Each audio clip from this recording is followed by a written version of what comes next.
Greetings for the day, dear students.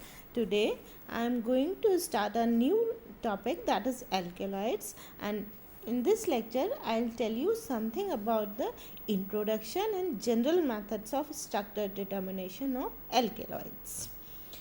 Alkaloids are naturally occurring organic compounds containing nitrogen moiety and are usually heterocyclic in nature.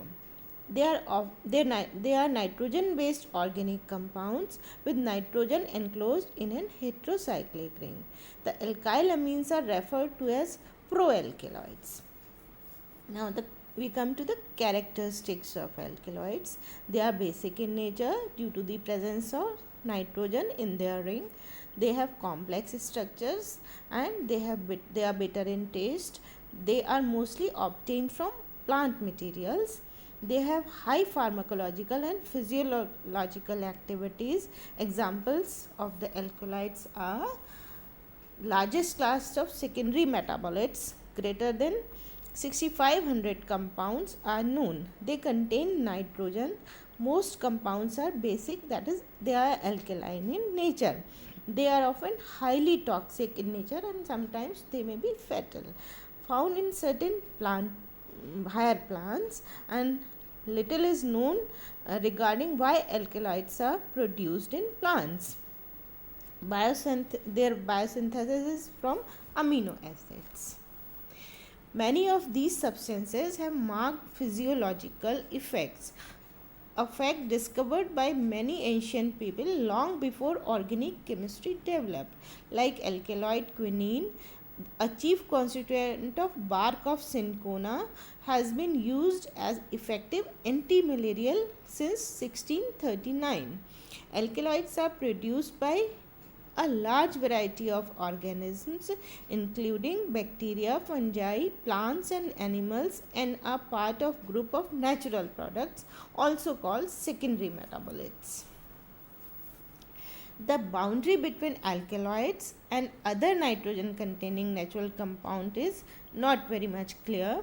Compounds like amino acids, peptides, proteins, nucleotides, nucleic acids, amines and antibiotics are usually not called alkaloids. Natural compounds containing nitrogen in the exocyclic position, for example mescaline, serotonin, dopamine, etc., are usually attributed to amines rather than alkaloids. Some authors, however, consider alkaloids a special case of amines. Now we'll see the effects of alkaloids on human beings. Alkaloids possess high biological activity. They produce varying degrees of physiological and psychological responses, largely by interfering with the neurotransmitters. Some of the alkaloids interfere with membrane transport, protein synthesis, or other processes. In large doses, they are highly toxic and they may be fatal sometimes. In small doses, many have therapeutic value. For example, they can be used as muscle relaxants, tranquilizers, painkillers, mind altering drugs, and chemotherapy, etc. Now we come to psychoactive alkaloids affecting the mental processes. Although only a small percent are psychoactive, these get much focus. They affect the central nervous system, often by influencing the neurotransmitters. Categories of psychoactive compounds are: number 1, stimulants, hallucinogens and depressants. They may also be narcotic, that is, they may be addictive. Now there are some examples of psychoactive alkaloids. They can be categorized as stimulants, hallucinogens and depressants, as I have told you just now. The examples of stimulants are cocaine, ephedrine, caffeine, and the examples of hallucinogens are tropane alkaloids, mescaline, psilocybin and ergot alkaloids, which are also called LSD, and depressants are morphine, codeine, heroin. Tests for alkaloids. Most alkaloids are precipitated from neutral or slightly acidic solution by number 1 Mayer's reagent. It is potassium mercuric iodide solution, and we get a cream colored precipitated with this reagent. And second is Dragendorf's reagent. This reagent is solution of potassium bismuth iodide. When we add this reagent to the alkaloid solution, we get orange colored precipitate. Third test is Wegener's reagent. This is iodine of potassium iodide. When we add this reagent, we get a red brown precipitate. And last is Hager's reagent, which is picric acid. With this reagent, a yellow precipitate is obtained. Now we come to the physical and chemical properties of alkaloids. Their molecular weight ranges between 100 to 900, and most bases which do not contain oxygen are liquid at room temperature. For example, nicotine, while that do are solids. In rare cases, they are colored. Most solid bases rotate the plane of polarized light, that is, they are optically active and have high melting points. Normally, they are not soluble in water, occasionally slightly soluble. They are mostly soluble in non-polar or slightly polar organic solvents. The basicity of alkaloids depends upon the availability of the lone pair of electrons on the nitrogen atoms which is present in their ring. Electron donating groups enhance basicity, while electron withdrawing groups decrease the basicity. Because some alkaloids have a carbonyl group on the amide, they can also be neutral. For example, colchicine and piperine. Alkaloids are often divided into some major groups. For example, true alkaloids, which contain nitrogen in the heterocyclic and originate from the amino acids. Their characteristic examples are atropine, nicotine, and morphine. This group also includes some alkaloids which, beside nitrogen heterocycle, contain terpene, for example, evonin, or peptide fragments, for example, ergotamine, as well as it also includes piperidine alkaloids, conine and conicine, although they do not originate from the amino acids. Second kind is protoalkaloids. These alkaloids contain nitrogen and also originate from amino acids, but they do not have heterocyclic ring. Examples include mescaline, adrenaline, and ephedrine. Polyamine alkaloids, they are derivatives of putrescine, spermidine, and spermine. Peptide and cyclopeptide alkaloids. Next is pseudoalkaloids, alkaloid-like compounds which do not originate from amino acids. This group includes terpene-like, steroid-like alkaloids as well as purine-like alkaloids such as caffeine, theobromine, and theophylline. Some authors classify ephedrine and cathinone as pseudoalkaloids. Those originate from amino acid phenylalanine but acquire their nitrogen atom not from the amino acid but through transamination. Some alkaloids do have the carbon skeleton characteristic of their group. So, galantamine and homoaporphines do not contain isoquinoline fragment but are generally attributed to isoquinoline alkaloids. Now we come to the most important part, that is the general methods of structure determination of alkaloids. In structure determination of alkaloids, a variety of general chemical methods and more recently physical methods are employed. In general, elemental composition is obtained from the combustion analysis, and after determination of the molecular weight, molecular formula is calculated. The measurement of optical rotation indicates the presence of optical activity. The various methods for structure determination are chemical methods, degradation of alkaloids, and physical methods. First, we'll take the chemical methods. The alkaloids mostly contain one or more oxygen atoms which may be present as hydroxyl, methoxy, methylene dioxy, carbonyl, carbonyl ester, lactone, amide, lactam, and epoxide groups or ether linkages. First is the presence of hydroxyl group in alkaloids. Molecules contain hydroxyl group or NH group. Then the number of these groups can be estimated by acetylation or Zerevitnov methods. Number one is acetylation method, in which the OH group is acetylated by various acetylating agent, and second is Zerevitnov method, which is used for the estimation of OH groups. So the presence is detected by acetylation and their number is estimated by Zerevitnov method, in which the alkaloid under consideration is treated with Grignard reagent, and where we get methane, and if hydroxyl group is present, it may be alcoholic or phenolic. The phenolic compounds are soluble in sodium hydroxide and are precipitated by carbon dioxide and give coloration with ferric chloride, while the alcoholic group does not respond to these tests. So with the help of this ferric chloride test, we can differentiate whether the given alcoholic group is, the given OH group is alcoholic or phenolic in nature. Now second is carbonyl group. It is ascertained by usual reaction with hydroxylamine, semicarbazide or 2,4-dinitrophenylhydrazine. The carbonyl group may be present as an aldehydic or ketone.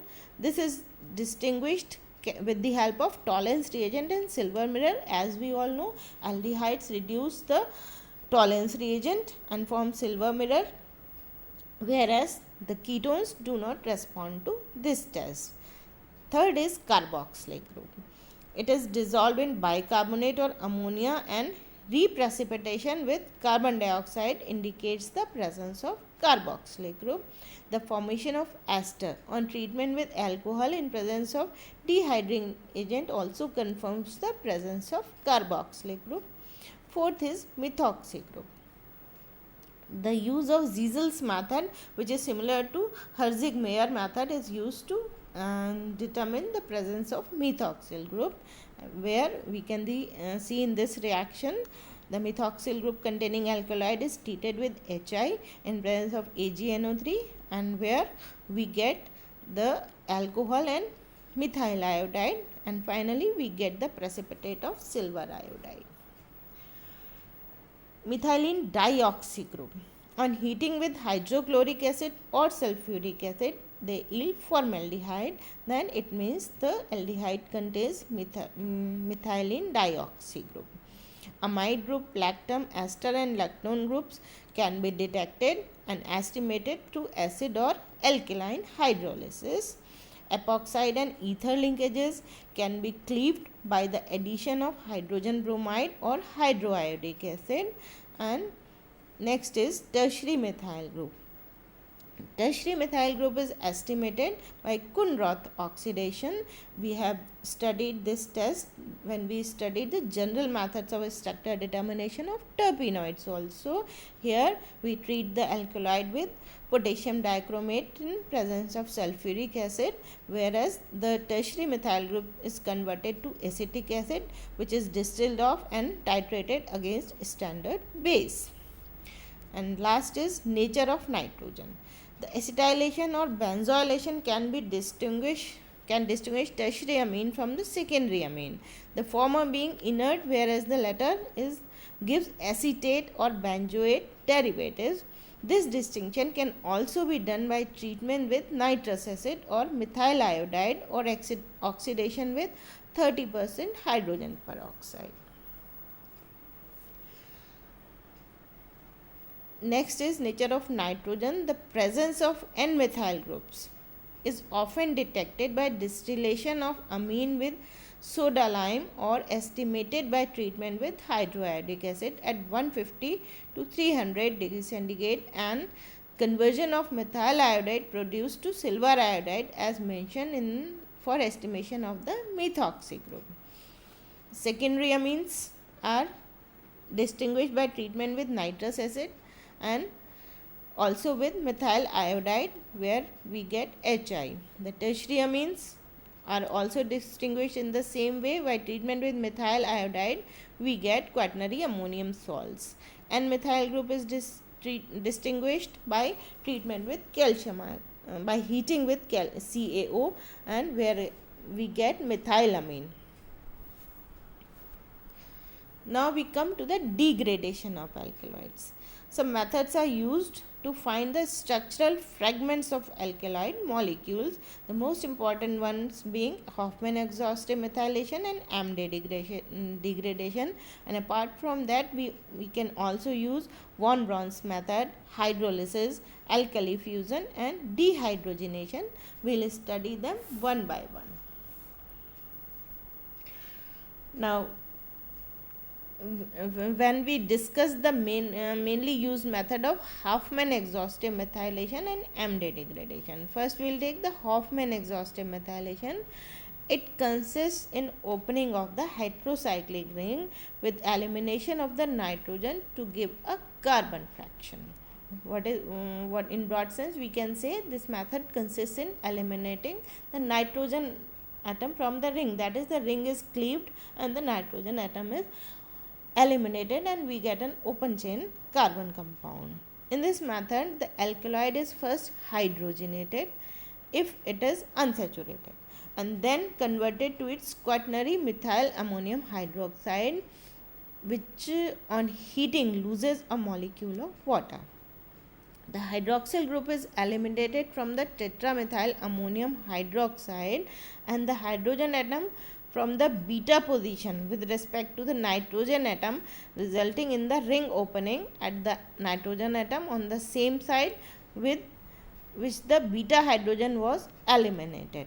The process is repeated on the formed product till the nitrogen is eliminated and an unsaturated hydrocarbon is left with which isomerizes to a conjugated diene. We can see in this reaction, for example, we take a heterocyclic compound pyridine. It is first reduced to convert into a saturated compound in the presence of nickel as a catalyst with hydrogen, and then it is treated with methyl iodide, potassium carbonate, and in second step it is treated with silver hydroxide. So we get this nitrogen in which the MeOH is attached to nitrogen atom. It is then heated, it loses a molecule of water, the ring is open, but still the nitrogen is present in the compound. Again we repeat this procedure second time. Again it is heated and a molecule of water is eliminated, and then we get the nitrogen is removed from the ring, and then we get the piperylene, that is 1,3-pentadiene. So we conclude that the Hofmann exhaustive methylation fails in cases where the alkaloids do not contain a beta hydrogen atom, because the hydrogen atom is taken from the beta position. So the compounds which do not have beta hydrogen atoms, we cannot subject them to Hofmann exhaustive methylation. In such cases, AMDE degradation is used. Second is AMDE degradation. The alkaloid is converted to quaternary ammonium salt by refluxing with alkyl halide, and the resulting salt is subjected to reductive cleavage by treatment with sodium amalgam in alkanol or sodium in liquid ammonia, or by catalytic hydrogenation. We can use any one of these three, and the tetrahydroquinoline and tetrahydroisoquinoline quaternary salts undergo AMDE degradation. Here the various steps of AMDE degradation are shown in these reactions. The intermediate A cannot be degraded by Hofmann exhaustive methylation by Hofmann's method, as it has no beta hydrogen, but it can be degraded by Amdes method. So here we can have the choice to which kind of compound we use, Hofmann exhaustive methylation or we use Amdes degradation. In case of tetrahydroquinoline, though they contain beta hydrogen, the Hofmann degradation fails. The ring may, however, be opened by Amdes method, as we can see in this reaction sequence. Now we come to the physical methods. Recently, physical methods are used in conjunction with the chemical reactions to elucidate structure of alkaloids, and it is possible to determine the structure in a matter of days given a few milligrams or less of pure compound. That is, physical methods are very much useful if we have very small quantity of the compound with us. IR spectrum. Number one is IR spectrum. It gives information about many functional groups, as we have studied already in our previous classes. Now UV spectra, it is used to indicate the nature of unsaturation or aromatic rings. NMR spectroscopy is used. It is more versatile for detecting many functional groups, the nature of protons, carbons, heterocycle rings, etc. Mass spectra, the fragmentation gives the information about the molecular weight and degradation of the skeleton. Single crystal X-ray analysis offers means for determining the conformational studies and stereochemistry, as well as distinguishing between the alternate structures that appear to fit well for a particular alkaloids. Optical rotatory dispersion या ORD methods or circular dichorism, they further support for the stereochemistry of the alkaloids. So this was all about the introduction as well as the general methods of structure determination of alkaloids. In the next lecture, we will study the structure of various individual members of the alkaloids one by one.